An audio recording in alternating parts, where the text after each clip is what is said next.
tamasuk, berpegang teguh dengan Al-Quran dan hadis, taraktu bikum, aku telah meninggalkan kepada kalian, ma in tamassaktum lan tadillu abada, aku telah mewariskan, telah mempusakakan, telah membekalkan kepada kalian riwayat amrain, riwayat taraktu bikum tidak ada amrain atau tidak ada amran, yang kalau pada kalian berpegang teguh dengan kedua-duanya, intamassaktum bihima lan tadillu, kalian tidak akan sesamanya. Kitabullah wa sunnati, riwayat kitabullah wa itrati, kitab Allah Al-Quran yang pertama dan juga dengan sunnahku, atau juga dengan keluarga ahlul bait yang kedua. Nuran, nurul Quran dengan nurul sunnah, maka agar bagaimana segala aktivitinya, kegiatannya, ucapannya, duduk santainya, rehat dan bangunnya, tidur dan makannya, segala aktivitas dan juga segala kegiatan kita sehari-hari, kita usahakan semampu kita sesuai dengan pedoman sunnah, duduknya secara sunnah, berpakaiannya secara sunnah, dan juga makan minumnya secara sunnah, berhiasnya secara sunnah, berjalannya secara sunnah, bergaulnya secara sunnah. Selain daripada itu, suatu hal yang mungkin terlepas pandang daripada saudara-saudara kita yang pada saat selalu dan senantiasa membid'ah-bid'ahkan kepada amalan warisan yang kita istilahkan, membid'ah-bid'ahkan menurut mereka terhadap perkara-perkara baru yang pada hakikat itu bukan satu perkara baru, itu tidak lebih daripada lanjutan, tidak lebih daripada beramal dengan sejumlah sekian prinsip,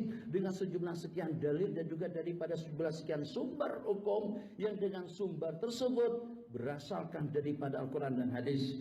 Misal, setelah Al-Quran dan hadis ada bahasa ijma dan juga ada bahasa qiyas. Ramai di kalangan kita yang suka membid'ah-bid'ahkan amalan orang ramai, atau juga yang menyesat-nyesatkan masyarakat, itu dengan mereka sudah tidak lagi menatap dan juga memandang istilah yang diistilahkan oleh ulama kita dahulu terhadap salah satu daripada sumber hukum yang 4 yang disepakati, itu adalah ijma dan qiyas.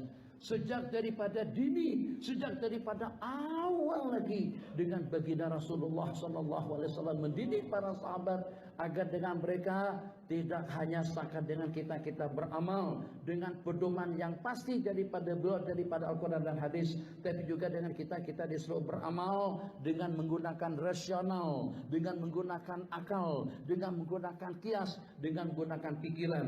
Dalam beberapa puluh pertanyaan, kadang-kadang pertanyaan itu tidak dijawab oleh beliau, nanti kita lontarkan balik satu pertanyaan dengan pertanyaan yang nanti akan dijawab oleh orang yang ditanya, dan itulah hukumnya. Misal, jadi Nabi kita bersabda, tabassumuka ala wajhi akhika sadaqah, senyuman manismu di depan saudara-saudara kamu itu adalah sedekah. Imatatul adza anit tariqi sadaqah, menyingkirkan yang mengganggu, yang menyakiti, atau juga yang memudaratkan, itu adalah sedekah. Kullu takbiratin sedekah, tiap takbir itu adalah sedekah, tahlil itu adalah sedekah, amar ma'ruf itu adalah sedekah, nahi anil munkar itu adalah sedekah, sampai kepada urutan yang berikutnya, wa fi bu'i ahadikum sedekah, dan pada kemaluan salah seorang daripada kamu itu adalah sedekah. Nanti kita hanya gunakan bahasa isyarat, maksudnya pada kamu melakukan hubungan intim dengan pasanganmu, saat ketika Anda melakukan hubungan intim, hubungan jima dengan pasanganmu, itu adalah sedekah. Nah, di sini para sahabat Nabi kita agak kebingungan. Jadi kata sebagian daripada mereka, ara'aita. Jadi ayati, kata sahabat, ayati ahaduna syahwatahu wa biha sadaqah. Oh, bahasa kita pelik sungguh lah. Ayati ahaduna syahwatahu, salah seorang daripada kami buat proyek, salurkan nafsu, dapat pahala. Sahabat bingung. Nabi kita tak jawab iya, enggak. Nabi kita tak jawab macam tu, supaya kita boleh berpikir. Nabi kita tidak langsung katakan, ya memangnya kenapa? Ya pahala lah tu. Tidak, Nabi kita tak kata macam tu. Padahal pertanyaannya memerlukan jawaban yang seperti itu. Ayati ahaduna syahwatahu, seseorang menyalurkan nafsu syahwatnya dengan pasangannya, terus dia mendapatkan ganjaran pahala daripada Allah. Nabi kita tak jawab dengan bahasa iya. Nabi kita bersabda, ara'aita, bagaimana agak-agaknya? in wada'aha bi haram. Bagaimana kalau dengan nafsunya tadi itu dia salurkan secara haram, dihajai. Hanya atau hajai lebih kurangnya. Atau pergi petaya, atau sepadan kita dengan bukit kayu hitam, atau ke tempat-tempat yang seumpamanya, atau di bukit bintang. Bintang. Jadi Nabi kita sabda araita, bagaimana agak-agaknya? Kalau dengan nafsunya tersalurkan dengan wanita-wanita malam, dengan perempuan-perempuan pelacur atau pada waktu dia berzina, apakah dia berdosa? Jadi kata perkaya tentu. Nah kalau macam tuh ini didikan.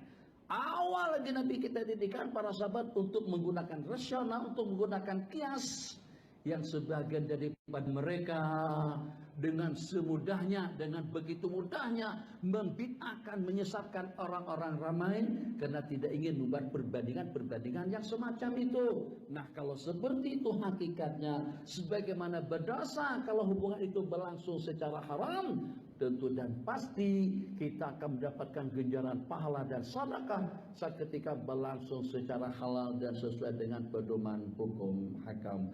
Masyaallah tabarakallah, la ilaha illallah, la ilaha illallah. Ini kan diantara daripada amalan warisan di negeri dan di negara ini dan juga di negara jiran yang dibid'ahkan dan yang disesatkan oleh mereka. Bisa sudah masuk. Ini topik ilmiah.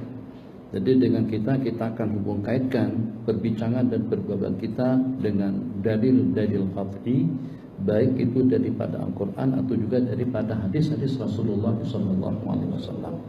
Seorang laki-laki riwayat dengan seorang perempuan, kejadian yang berbeda, mempertanyakan kepada baginda Rasulullah SAW, inna ummi ittalajat, riwayat orang tua saya meninggal dunia dengan meninggalkan beberapa hitungan hutang piutang.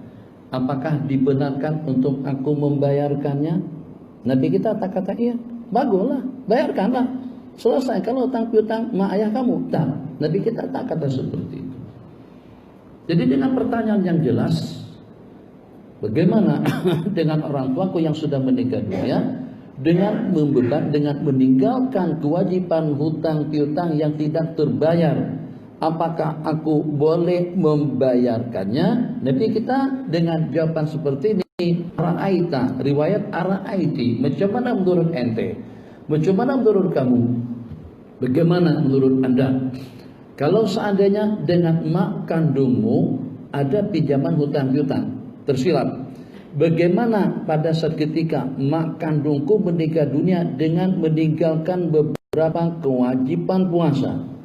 Apakah aku boleh mengqadhakannya? Nabi kita tidak katakan iya.